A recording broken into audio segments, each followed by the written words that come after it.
दोस्तों आज का जो हमारा टॉपिक है वो है स्टॉकहोम कॉन्फ्रेंस। स्टॉकहोम सम्मेलन जो कि कब हुआ था? जो हुआ था 1972 1972 में। तो इसको होने का क्या कारण था कि पर्यावरणीय जागरूकता को बढ़ाना। इसके अंदर पर्यावरण जागरूकता को बढ़ाने का बात रखा गया था और पर्यावरण का संरक्षण।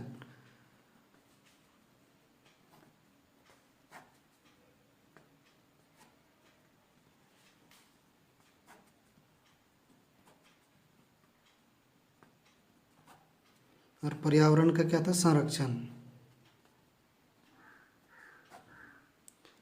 तो पर्यावरण के संरक्षण के लिए यहाँ UNEP बनाया गया, यूनाइटेड नेशन इन्वायरमेंट प्रोग्राम।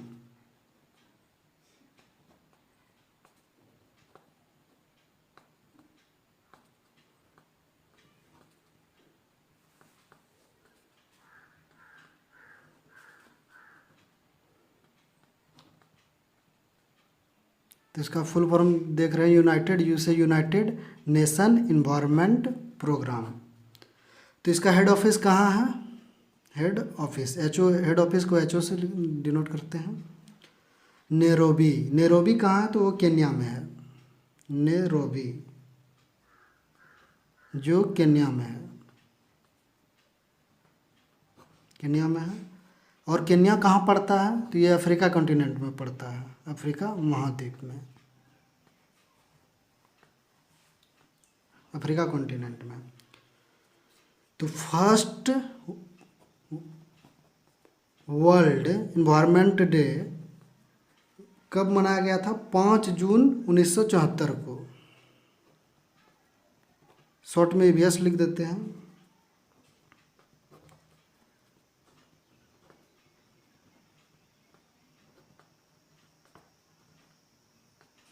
पाँच जून 1974 को। तो जानते हैं कि प्रत्येक वर्ष 5 जून को पर्यावरण दिवस मनाया जाता है। तो कब से स्टार्टिंग जो इसका कब से हुआ था? तो 1974 1974 से। और जब 1974 से हुआ था तो इसका थीम जो था वो थीम क्या था? तो उसका जो थीम था आवर वन अर्थ, इसका थीम यही था। तो थीम ये था। इसको होस्ट कौन कर रहा था? तो इसको होस्ट जो था वो USA के द्वारा किया गया था, hosted by US, United state.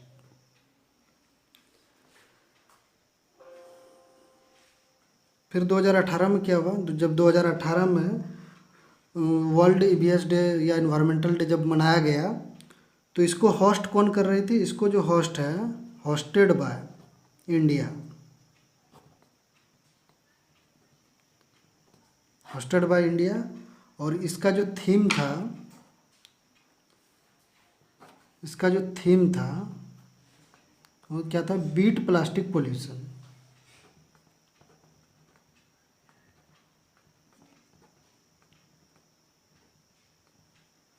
Beat plastic pollution. फिर 2019 में जो मनाया गया वर्ल्ड इन्वायरमेंट डे या EVS डे बोल सकते हैं शॉर्ट में, तो उसको कौन मनाया? होस्ट इसको कौन किया? China, hosted by China. और इसका थीम क्या था? थीम था इसका reduce air pollution. Air pollution को कम करना, मतलब जो वायु प्रदूषण है उसको कम करना।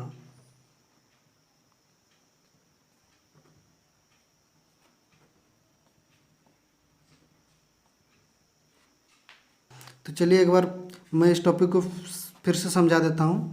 जो स्टॉकहोम कॉन्फ्रेंस है वो 1972 में हुई।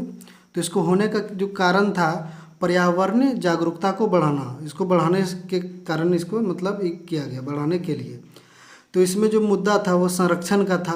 तो संरक्षण के लिए UNEP का गठन किया गया, UNEP। तो इसका फुल फॉर्म क्या है? United Nation Environment Programme, United Nation Environment Programme. तो इसका जो हेड ऑफिस है वो नैरोबी है। और नैरोबी जानते कहाँ है? केन्या पे। और केन्या जो है वो अफ्रीका कॉन्टिनेंट, अफ्रीका महाद्वीप में है। तो इसके बाद फर्स्ट जो वर्ल्ड इन्वायरमेंट डे या फिर शॉर्ट में वीएस डे बोल सकते हैं, फर्स्ट वर्ल्ड इन्वायरमेंट डे जो मनाया गया तो कब? 5 जून 1974 1974 को मनाया गया। और इसको होस्ट कौन कर रही थी? यूएस। इसको यूएस होस्ट कर रहा था। और इसका जो थीम था वो थीम क्या था? आवर वन अर्थ, इसका ये थीम था। फिर जानते हैं कि 5 जून से ही प्रत्येक वर्ष जो है पूरा विश्व वर्ल्ड डे को 5 जून को वर्ल्ड डे पर्यावरण दिवस मनाती है, पूरा ग्लोबल लेवल में इसको मनाया जाता है। तो 2018 में जो मनाया गया तो उसको कौन होस्ट कर रही थी? तो होस्टेड बाय इंडिया, इंडिया इसको होस्ट करते। उसका जो थीम था वो क्या था? Beat plastic pollution, plastic pollution को कम करना। फिर 2019 में होस्टेड किया गया चाइना के द्वारा और उसका जो थीम था reduce air pollution, air pollution को कम करना। इसका जो 10th एनिवर्सरी मतलब 10वीं वर्षगांठ, एनिवर्सरी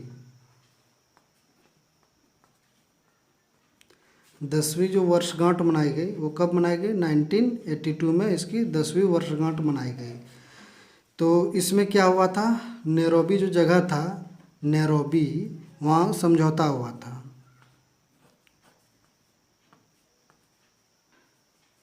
जिसे कि इंग्लिश में नैरोबी कन्वेंशन बोलते हैं। तो ये होने का कारण क्या था? इसका क्या ये था मकसद कि अचीव सस्टेनेबल डेवलपमेंट, सतत विकास ग्रहण करना। मतलब सतत विकास ये ऐसा विकास है जिससे कि हम फ्यूचर के लिए स्टोर करके रख सकें।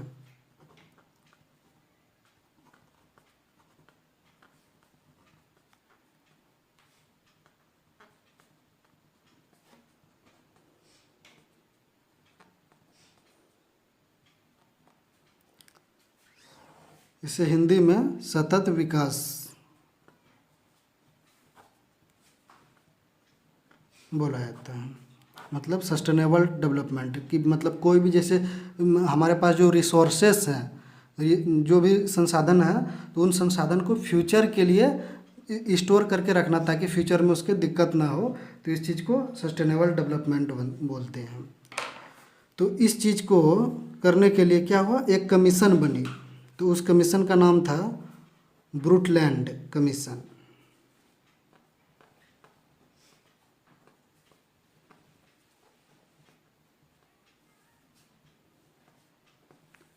उस कमीशन का नाम ब्रूटलैंड कमीशन था। तो इसका जो मोटो क्या था? इसका जो उद्देश्य था इसका आवर कॉमन फ्यूचर, हमारा साझा भविष्य।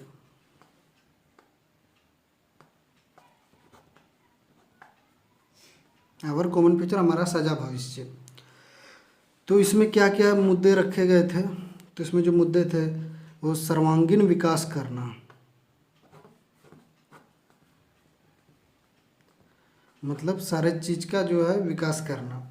इसके बाद जो सेकंड था मल्टी डायमेंशनल डेवलपमेंट, मतलब बहुउद्देश्य विकास, बहुउद्देश्य विकास। और इस साथ ही साथ इसमें जो है विकास और संरक्षण दोनों था। तो इसीलिए इसमें क्या था? Development plus conservation.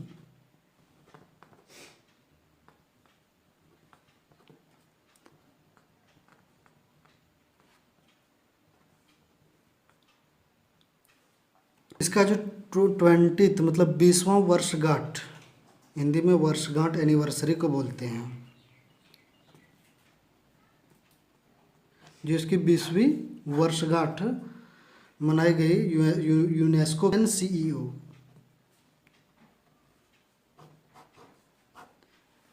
तो इसका फुल फॉर्म है United Nations conference on environmental organisation.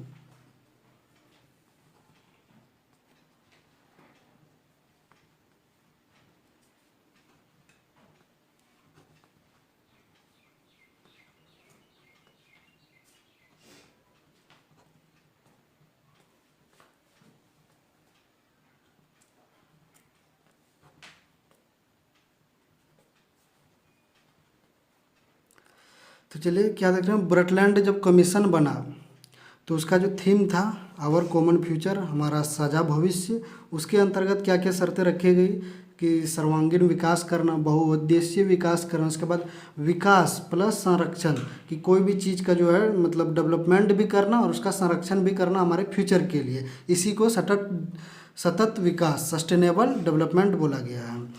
और 20th एनिवर्सरी जो कि 20वीं वर्षगांठ है, तो उसे UNCEO के द्वारा मनाया गया। तो UNCEO United Nations conference on environment organisation. फिर 1992 में जो उसका 20th एनिवर्सरी मतलब 20वीं वर्षगांठ जो मनाई गई, तो वो जानते हैं वो कहाँ मनाई गई, उससे तो नाम भी काफ़ी चर्चे में रहा है, रियो डी जेनेरो, जो कि ब्राज़ील का एक शहर है। तो यहाँ जो हुआ था तो क्या नाम से जानते थे, अर्थ समिट। यहाँ क्या हुआ था, अर्थ समिट, या फिर उसे रियो समिट भी बोला जाता है।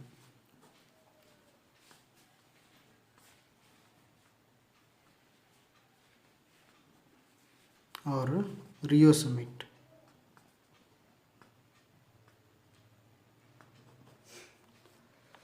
तो इसका जो टारगेट क्या था, जो अर्थ जो कि रियो डी जेनरो जो है जानते हैं कि ब्राज़ील में है, ब्राज़ील का एक शहर है, वहाँ 1992 में 20th एनिवर्सरी जो है मतलब 20वीं वर्षगांठ मनाई गई थी, तो उसे अर्थ समिट या फिर रियो समिट मतलब बोला जाता है। तो इसका टारगेट क्या है, टारगेट क्या था, तो टारगेट क्या था कि संरक्षण करना, कंजर्व,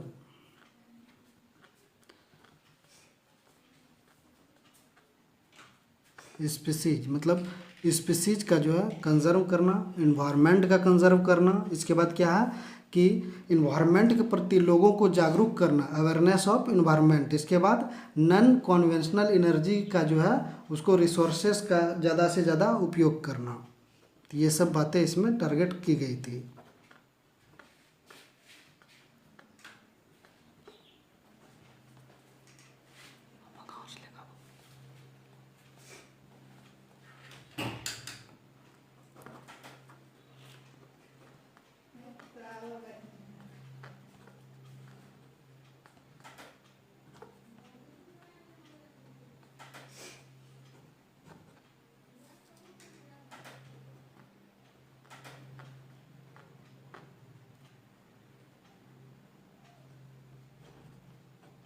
मतलब नॉन कॉन्वेंशनल एनर्जी मतलब इसकी हिंदी में ऊर्जा के जो है गैर परंपरागत स्रोत, जैसे इसमें आ गया सोलर एनर्जी हो गया, जिसे कि हम मतलब डायरेक्टली जो है नेचर से प्राप्त करते, जो कि ख़त्म नहीं हो सकती है।